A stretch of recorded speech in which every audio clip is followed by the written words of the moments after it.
Hello, Internet! I'm Elliot the Purple Hair Doofus, and welcome back to The Wastelands by Stephen King. Today we are finishing the story The Bear and the Bone. I hope you finished it yourself, because I do not want to ruin anything for you. Our section today begins with Roland sitting Eddie and Susanna down around a campfire and telling them the story of Book 1. And it's starting to get redundant with how many times that Stephen King just has to retell exactly what happened before. It's kind of annoying. But while he's telling this story, Susanna has a moment where she kind of connects things when she was Odetta, and her evil side, Detta, used to refer to an area where they would go called the Drawers, because Roland brought up this area called the Drawers, but Susanna had known it as the Wastelands, and that's where the title of the book comes in. Roland continues to tell his story, and he finally gets to the part about the jawbone that I have been waiting so long to hear about. And he says that he took the jawbone from the skeleton of the man in black. And I'm thinking, no, that's not where the jawbone came from. Not the one that I'm thinking of anyways. The one that I'm thinking of is when he was in the structure and Jake was outside and he shoves his hand inside of the wall and pulls the jawbone out. You remember that, right? And he carries the jawbone with him throughout the rest of the first book before he even meets the man in black. That's the jawbone that I want to know about. Not this one. I don't even remember him taking that jawbone. What the hell is this shit? Why? And then there's a lot of talk about Eddie explaining dual realities, because I guess Stephen King doesn't think that we get it? I understand what he's saying. Anyone who has seen Back to the Future 2 understands what is going on here. Why? And he's just kind of, at this point during the section, he's kind of just beating a dead horse. I already know what's going on. I don't need it to be explained to me at length. Roland gets so mad while he's talking about this that he throws the jawbone into the fire. And it gives off this grand fireworks display. They see a rose and some shapes, and they see a shape that Eddie has to draw in the sand because he believes it's important. And what it is the edge of a key. They all kind of look at it and they're like, oh, that's a key. Then they go to sleep. Eddie has this wonderful dream about being back in New York in his own time and going to the Leaning Tower where he had the gunfight with the mobsters. And while he's there, he meets with Andolini, who was the guy who was killed by the Lobstrosities. Andolini has half a face, because that's what happens when you get attacked by Lobstrosities. They eat half your face. Eddie goes through a door and he's in this field of roses. He drowns in the shadow of the Dark Tower. Personally, I think dreams are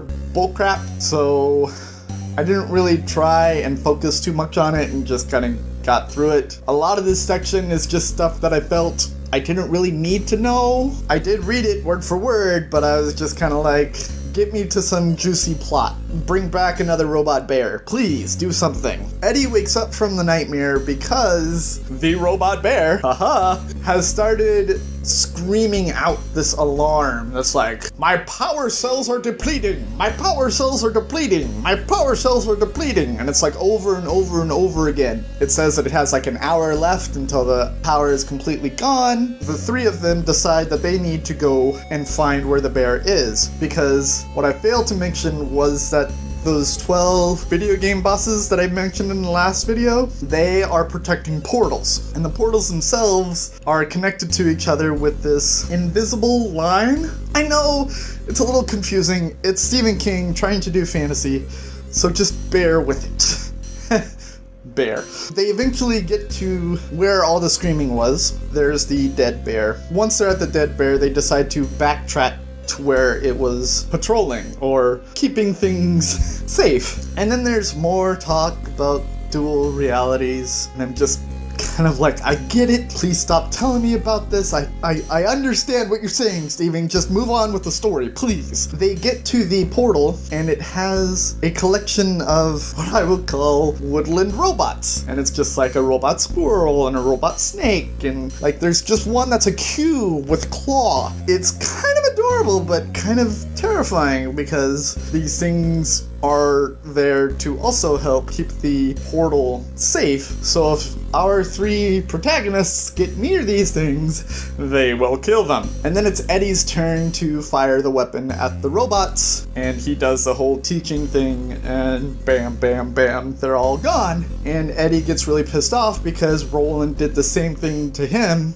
that he did with Susanna. Eddie actually threatens to kill Roland, and Roland is just standing there, just frozen. And then all of a sudden, Roland says, "Get down." He takes his left hand, which has all 5 fingers, and grabs a weapon and shoots an owl that was flying for Eddie's head. Instantly, the two are like, "Okay, you're cool," but Roland's like, "I'm not cool, take my weapons, I'm going to kill you if I go insane. Take everything, take it all." And after that experience, Roland starts describing how the tower is an undetermined length away from them. And it's more about how the world itself is expanding and growing and stretching. So he has no idea how far away the Dark Tower is. So they're at the area where the woodland creatures were, and Susanna's like, "This place kind of freaks me out. Why don't we move away from it?" And Roland's like, yes, we will move away. And so they move away and they go to sleep. Roland starts screaming in his sleep, starts screaming after Jake, the dead boy, because the two different realities are still battling inside of his head. And Susanna and Eddie are kind of like, "That's creepy, that's scary, he has to stop that." They wake up and Roland says, "I'm going to show you how we're going to get to the Dark Tower." They go back to the area where all the woodland creatures were, where the metal panel was. He takes a cup, fills it with water, and puts an iron nail in the cup. And then he has Susanna hold it while he moves the wheelchair back and forth. And Susanna looks down and she can see the needle kind of moving, depending on how Roland is moving her wheelchair. And she's kind of like, "Holy crap, this is a compass." And it's basically a magnetic wave that kind of points you in the right way towards the Dark Tower. There's even a moment where Roland says, "If we had some iron fillings and poured it on paper, it would point us right in the right direction." So they start walking down in this direction that they have been mystically guided towards.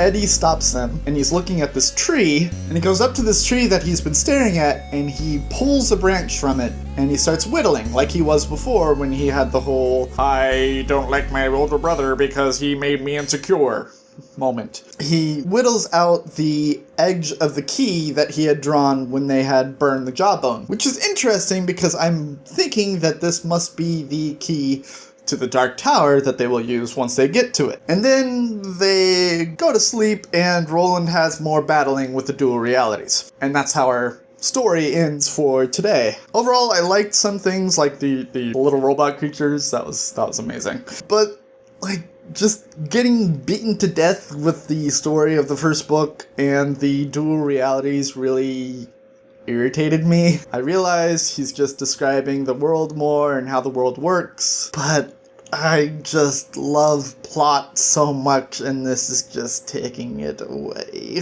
I do like that they got the key. I do like that they have the key. It will be interesting to see where that fits if I'm wrong. Tomorrow we will be covering the entire story of the key and the rose. Read up on that before the video so that you are not spoiled or left behind. Do not forget that the next book that I will be reading is The Curious Incident of the Dog in the Nighttime by Mark Haddon. Go out and grab it by any legal means necessary. Borrow it from a friend, borrow it from a library, buy it at a bookstore, buy it on a Kindle. I don't care what you do as long as it's legal and you read it before I ruin it for you. I've been Elliot the Purple Hair Doofus reminding you to watch your pajama radius, and I will see you all in the next story of The Wastelands by Stephen King.